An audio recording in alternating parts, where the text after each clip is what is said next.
Welcome, everyone. Welcome back to my podcast, The Burnout Club. I was amazed at all the feedback from the first episode. It appears that everyone is actually dealing with burnout, which is exactly what I thought. It is a common issue that we face time and time again. And the goal of this podcast is to talk to leaders across industries that have been able to sustain success. And one of those leaders is Elyse Heob.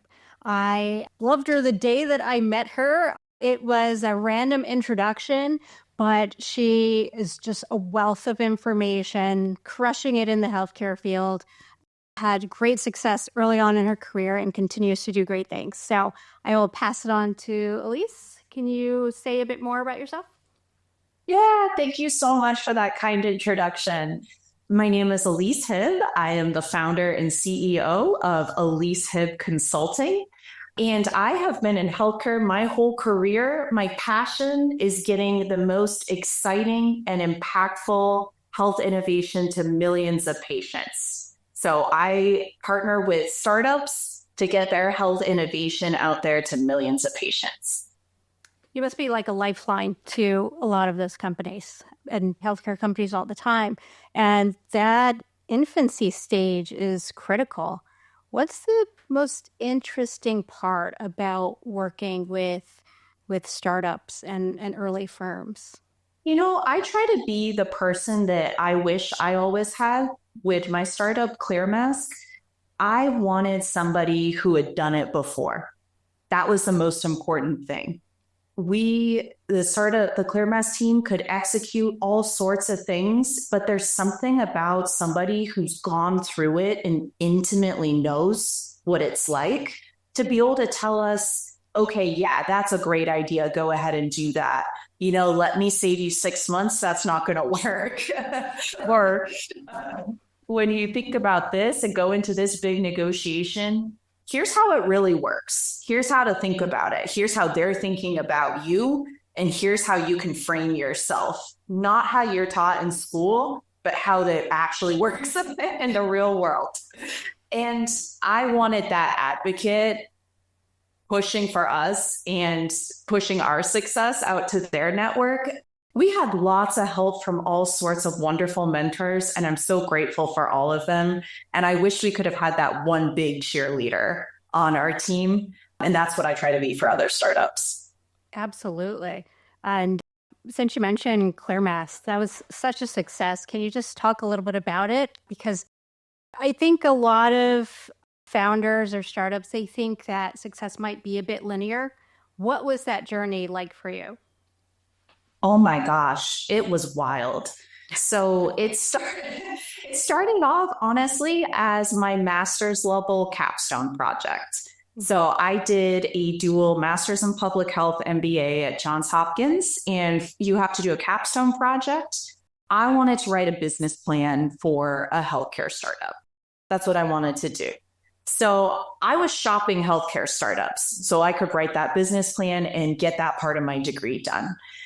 And I met the ClearMask team in a health innovation, basically discovery to market class at Johns Hopkins. It was my favorite class the entire time because I love discovery to market, innovation to market. And different teams who already had an idea would pitch their project to recruit team members to work on it just for that class, to use that project as an example. And I saw ClearMask, a transparent surgical mask. And I thought, oh my God, it's so simple. Why hasn't anybody thought of that already? That's going to work. Yeah. And when I put my preferences on what team I wanted to join, I listed number 1, ClearMask. Number 2, ClearMask. Number 3, ClearMask. And I thought either they're going to know what I want, that this is going to work, or this is going to backfire and I'm going to get something random. And you know what? I got assigned to the ClearMask team. Yeah. All in. Yeah. That's great. And So this is before COVID, right? Absolutely. So we started in 2017. At the end of the class, I joined the team as the chief operating officer, our CTO also from that class. And then the 4 co-founders and I, we we're working on this product to bring transparent surgical masks to market, largely for the deaf and hard of hearing community, but for anyone who needs extra assistance with communication while wearing surgical masks. So we thought about healthcare settings. Right. Yeah, I was reading up about it, and if you don't have those disabilities, you don't realize how impactful it would be to just be able to be seen during the surgical setting. So if an example on the website of a woman that went in for surgery and her interpreter wasn't there, and imagine how scared you must be without being able to read lips. And that's your main form of communication. It was just wild. It really resonated with me that you're solving a need for a community that has something that's unmet. So, congrats there. That was absolutely. That was one of our co-founders. That was her story. And once I heard that, it just really, I can't imagine being in that situation. They couldn't do the final safety checks too. Like, do we have your allergies documented correctly? Do we have the right blood type on hand? Are we operating on the correct side of your body? She couldn't answer any of that. And that's a terrifying situation, and it happens every day. Mm-hmm. Yeah. It's always nice to be able to also raise those concerns. I'm sure that's what you see all the time in your consulting business. But if there's healthcare companies that are trying to solve massive problems, even for communities that aren't getting just mainstream attention, you can still help those companies to thrive and succeed. That has to be incredibly rewarding. Yeah, that's the thing that I was most proud of with ClearMask, and that I hope to do with all the companies, is advocacy can look all sorts of different ways. Of course, we need political advocacy, we need community advocacy, but a form of advocacy is bringing really high quality products to communities that help elevate their health in ways that they've always deserved. But getting those products that aren't, it's a transparent mask made of a shower curtain. They aren't homemade things like a mask made from a shower curtain. That's not going to work. It's a medical device. We were a class 2 FDA-cleared CE-marked medical device. And that's the level of product that the deaf and hard of hearing community has always deserved. And those level up products are what all sorts of different communities deserve.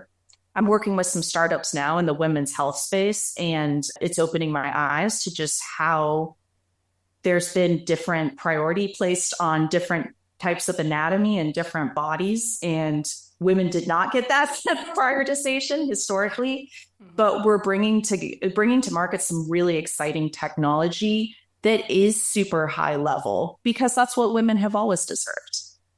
Of course. I'm right with you.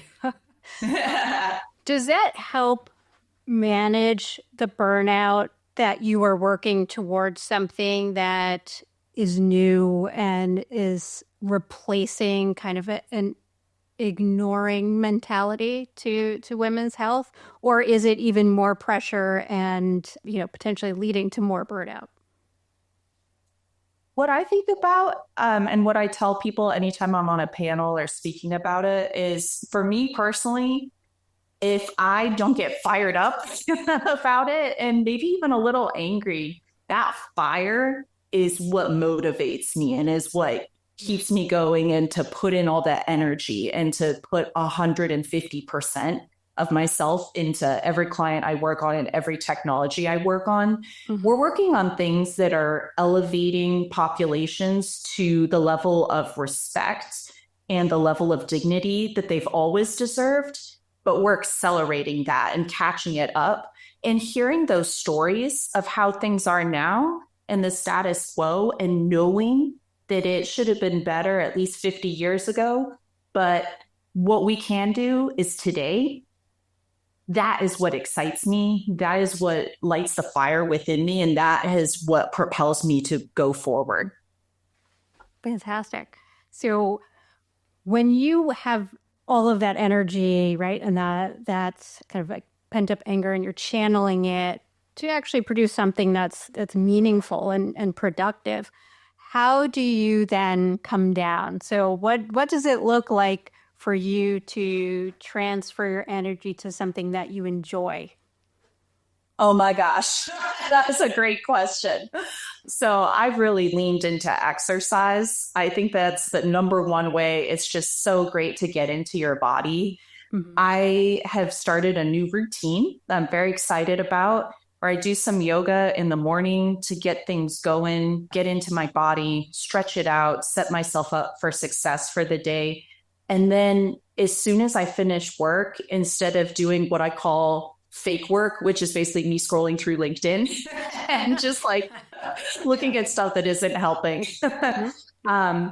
leaving my house, either getting on an elliptical, or I'm in San Francisco and there are all sorts of beautiful parks here, getting outside in nature, walking up some hills, walking through nature, getting into a beautiful forest. I have the privilege of being in such a beautiful place here, and I try to take advantage of it. So that's a big piece of what I do. But aligning myself into the mission is the most exciting thing for me.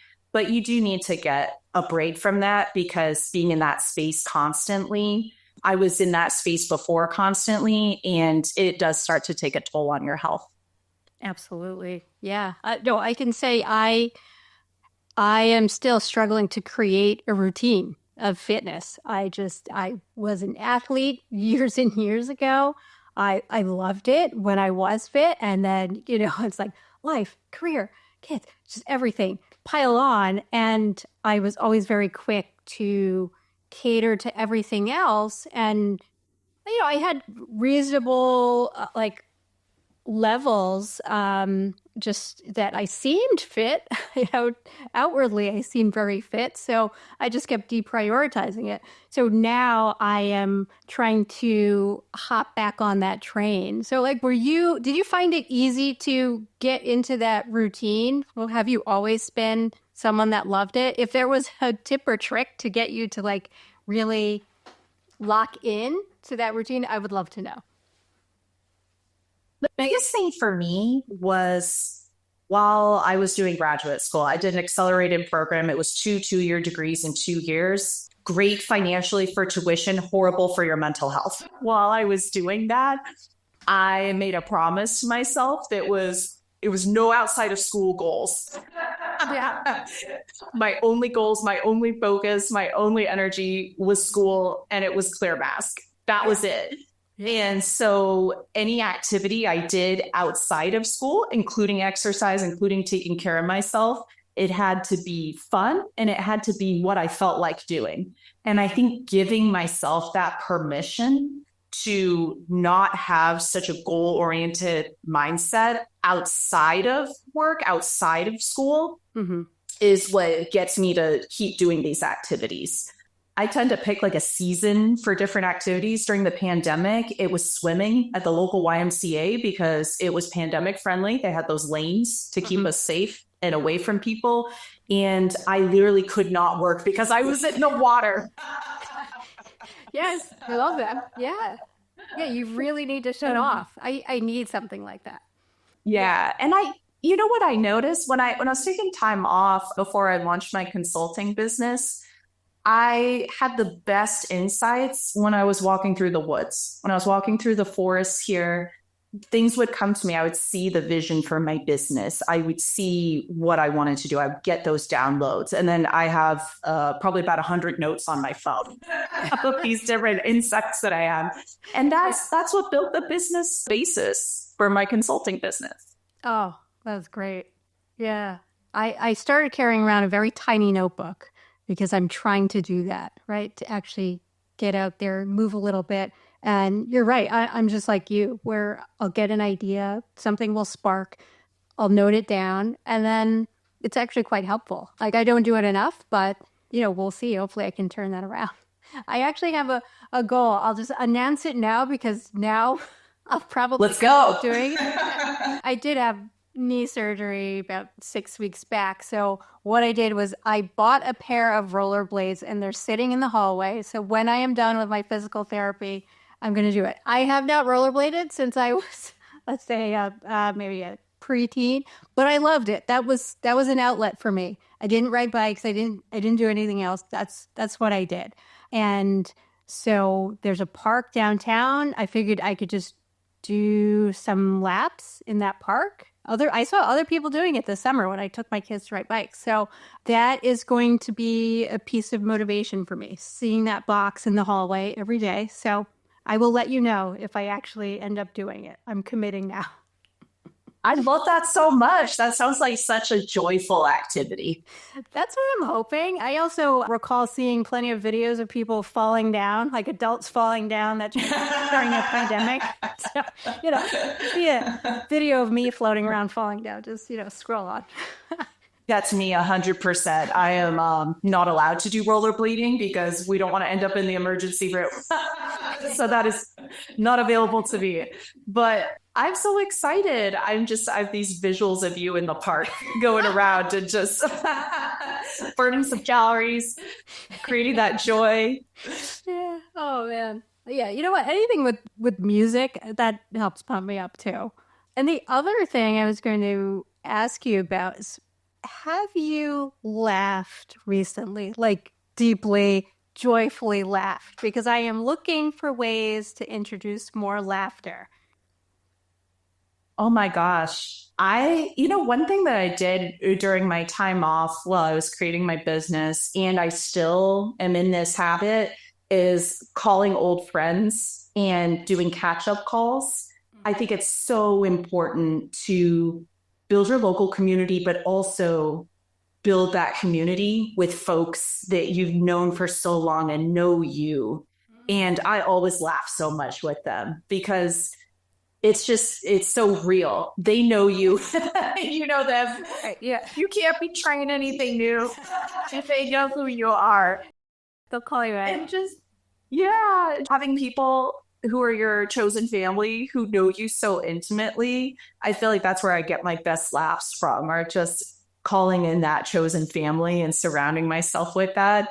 It's something I started that I did not do a good job of when I was heads down with ClearMask. And after ClearMask, I thought, nope, we're going to continue to build that community. It's such a wonderful source of wealth. That's an amazing suggestion. Because I'm bad at keeping contact. When I see people that I've known forever, it's like we never left each other's side. But, I struggle to make that first call or send that first text. Years or months can go by. I love that. I will do that. Thank you so much for that suggestion. I'm sure the listeners will actually start doing that too. So you've now started a mini communication revolution. It's never bad. I don't think I've ever done a catch-up call with somebody and been like, man, I really regretted that. Good point, right? It's really like low chance that it can get ruined. What a wonderful way to make somebody stay, to hear from an old friend who's wishing you well. I mean, it's just a nice way to bring that spark into somebody's life. And that's what we're looking to do. A little spark here. Yes. That's definitely going to be the tip of the month for me. That's an awesome suggestion because it doesn't take money. You can literally just spend 5 minutes. It doesn't take a ton of time. That's a fantastic tip. Is there anything else that you want to leave the listeners with? One thing that I did that I think I undervalued, and I'm so glad that I did it, was I started a notebook. I actually titled it The Elevated Life because I wanted a vision of this is the life that I get to choose. And this is the life that I'm creating. And when I would have those downloads, I'd write these notes on my phone, but I also write it down physically in a notebook. And there's something about writing the life you want to have and just the little attributes that come to you of this life, of this vision. Every time I write those down, it always happens. I write down a vision of the life that I want to have and then start making those micro choices every day. And it always happens. The micro choices, that's a great addition to that. You're a driven person, right? You're going to achieve your goals, but it's so transferable when you're like, okay, write it down. What are your big goals for yourself, right? For a valuable life to you. And then what tiny decisions are you going to need to make to get there? Well, I think, yeah, I never showed it anybody else because it's just for me. Sometimes at some points in my life, the suggestion has been celebrate more. And sometimes it's be more regimented with your exercise routine. So you can have fun with it. It's a place where it's just for you. And I really think it's effective. I love that idea. And it's so timely for me too. I just listened to this clip of a comedian who travels all the time to do shows. And he said he sat down next to someone who whipped out a journal. And he was like, this is the best day of my life. Like, and she was making a list of like what she wanted out of life. But, it's kind of like pie in the sky stuff, right? She wants to own a house by the water and stuff. But, we could just start small and do things like celebrate more, right? That is going on my list. I'm going to write it right after this podcast. So thank you for that. I love that tip. Yeah. If any of our listeners want to get in touch with you, how should they do that? Yes, let me give you the website for my consulting business. It's my name, Elyse Heob, and I'm going to spell it for you because people get it wrong, and I expect that. So my first name is Elyse, Elyse, last name Heob, Heob, so ElyseHeob.com. You can Google me, you'll find me, and if you have a healthcare startup and you're looking for somebody who can be your best friend who's done it before, I'd love to get in touch. Fantastic. So everyone reach out to Elyse if you have any questions and follow this podcast. Welcome to the Burnout Club community where we get all sorts of insightful tips from people like Elyse. And enjoy your day.